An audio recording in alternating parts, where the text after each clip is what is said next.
ground truth measurements in the type of trips she has made to different parts of the country, and she has come out with this thing, the postcards, the transforming our cities, postcards of change. It's an excellent book in terms of her ground truthing what is happening in this country. A lot of good things that have happened. I don't have to introduce Dr. Ishwar Ahluwalia, but it's always a great pleasure to tell you that I have very closely worked with her. In fact, whatever little that I am able to tell you today is mainly because of her. She introduced me to this question of urban development issues. She introduced me to the question of waste management, and in fact, we had a very good report on that too. And of course, the only one in which she was not involved was the Western Ghat report, which got into its own visibility in this country. But I should say all the three of them, in some form or other, it's reflecting of that if you want to bring in change, it's not going to be very easy. All the three reports that we try to work together, I think we have problems with respect to how do you translate it in the way that you would like to have. But there are, as you said, that we will hear from them as to what they are. Dr. Ahluwalia, we are very happy that you are having it, and I should thank you for inviting me. Dr. Vaidehi Tantal is another very eminent person. He's Associate Vice President of the IDFC, has done a lot of work in economics from the University of Mumbai and published co-authored papers. And of course, we have Partho Mukhopadhyaya, Dr. He has been Senior Research Fellow at the Center of Policy Research in 2006. And he is, of course, he has been focusing private participation in infrastructure. He has been the Exim Bank with the Exim Bank of India. That was the first director. And he has a PhD from economics, and PhD in economics from New York University, and MA and MPhil from Delhi School of Economics. So we have, I don't think that we need to really, we could have had a better group to discuss this important issue. May I now at this point request Dr. Ishwar Ahluwalia to start the discussions and make your own presentations on this important topic. Dr. Ishwar Ahluwalia.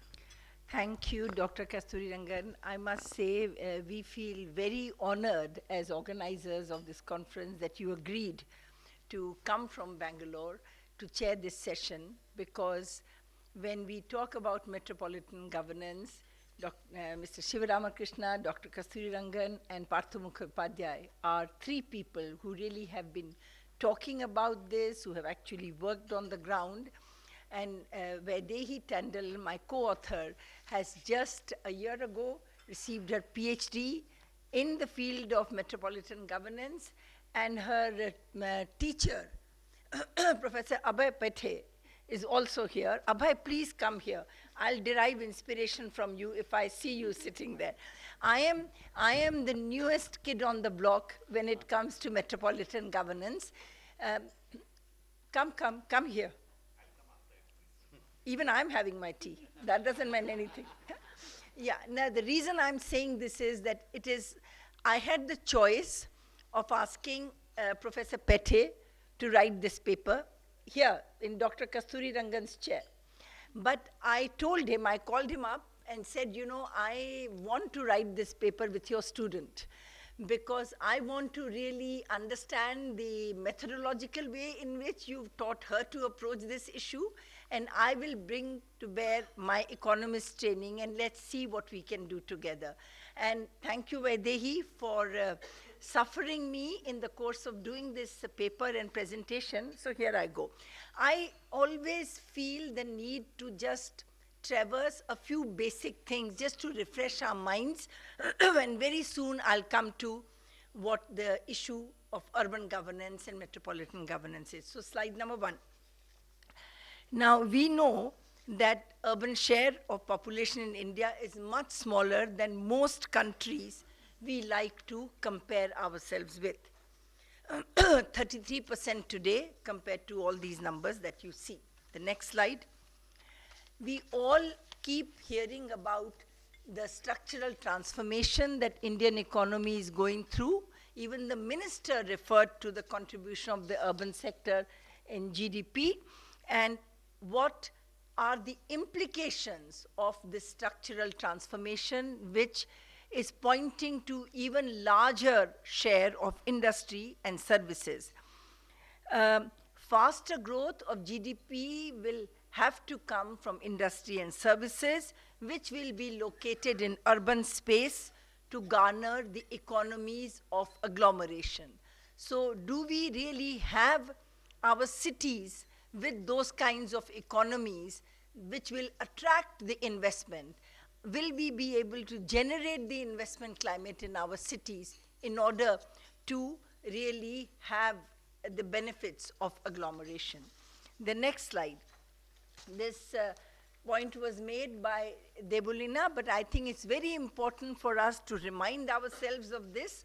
So here is this table, which tells you that at the all India level, if you look at the top row, the census of India tells us that there were about 2,500 areas in India which should now be called towns because they are ready for urban infrastructure needs. But our state governments, which have the power to notify that yes, they will have a statutory local government which will articulate the demands of these towns, that increased by about 200. So you have, as I always like to say, you have 2,300 lavaris towns, jinka koi maa baap hi nahi hai. So who is going to articulate that they need urban infrastructure? Next. Now, it's not just that we are in this space today, but urbanization has a long way to go. We all know today already we are at 420 million of us in urban India. It will increase to 600 million by 2031. The number of metropolitan cities today is 57. It's projected to increase to 87 by 2031. Metropolitan and regional development is crucial for better connectivity. Anand mentioned this in the previous thing, and that was the point that we were trying to make by just putting in this bullet here, that in a rapidly growing economy, connectivity and transport is extremely important, not just within city transport, but also intercity, between cities and villages. Transport connectivity is extremely important, and who is thinking about it? Is this something that can be addressed at the metropolitan or regional level? Another very important point that we must remember is that urbanization is not all about urban development. Fortunes of the rural sector are critically linked to the manner in which urbanization unfolds. Income per head in agriculture can increase only if people move out of agriculture into higher productivity jobs in industry and services. Of course, this will require that we have higher employment intensity of our industrialization. This has been a major flaw of the growth process in the past 10 years and needs to be corrected big time. Modern supply chains offer opportunities for high-value agriculture. So again, if you have urbanization with investment in logistics and demand for processed food, you will have, again, a positive impact on the development of the rural sector. On the negative side, the quantity of water available for agriculture is significantly affected by water use in urban areas. Similarly, the inefficiency in the use of agricultural water affects the availability of water to the urban areas. So the two are intimately connected. The high-powered expert committee had stated, India cannot get its urban strategy right without bringing about a fundamental shift in the mindset which separates rural from the urban. We need to think about the two in a connected, holistic manner. So what are the ground realities of urban India? We've already heard from the minister about the visibly deficient nature of coverage and quality of services in our cities, much below the norms set by the Ministry of Urban Development. The state of service delivery is also far short of what is needed if the cities are to realize their economic potential and act as an engine of growth. Investments to bridge urban infrastructure deficits are necessary in the same way in which predicted guaranteed transfers to urban local governments are necessary. Subhashish, have you left or are you here? He's left. I needed to convey this message to him. That's the basic oxygen. But, of course, it is not sufficient. We need to improve governance. So you could put as much money as you like, either in infrastructure or in salaries and basic expenditures of urban local governments. But financing of these investments is not just a matter of reforming the municipal bond market. It has to do with improving the credit worthiness of these municipalities. And therefore, financing is crucially dependent on the reforms of institutions and the capacity of those who run the institutions to plan and manage the system for better service delivery. So what is the upshot of all this? The bottom line of this slide: governance is crucial. Now, at the urban local governments level, what are the reforms that we all talk about? I thought it's good to just put them down in one place. Of course, we need to do everything necessary to gear up the local administration. You need to inject a performance orientation so that there is some accountability.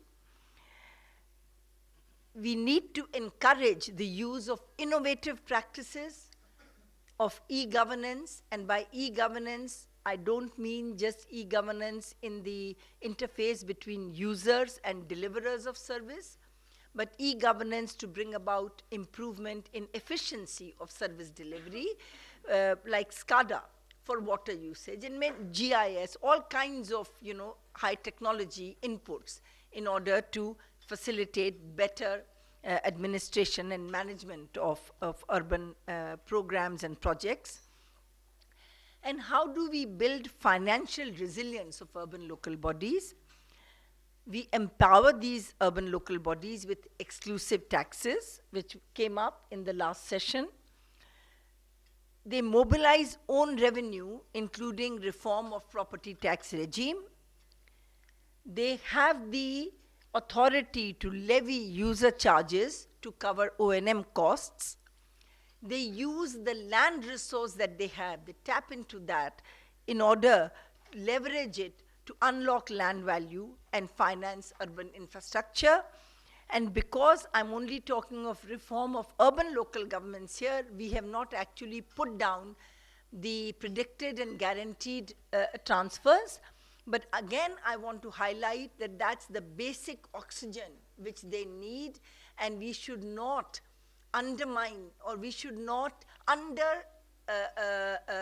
understate the importance of something like the GST, which assures them of that.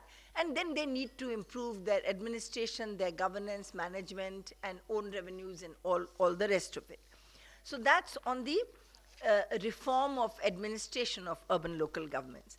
Then the point, the very important point made by Mr. Sivaramakrishna, we need to empower urban local governments. They need to be empowered first and foremost democratically by conducting elections at regular intervals. An elected mayor as the executive head of an urban local government is an important issue for discussion. Mr. Ramachandran, in his paper earlier on, said that he thinks that that is the way we have to go. By putting it in this manner, what we are saying in this paper is that we recognize that's the way to go. It's a question of, capacities and time period over which we get to that. Now, a lot of energy is spent on whether the mayor should be directly elected or indirectly elected or appointed.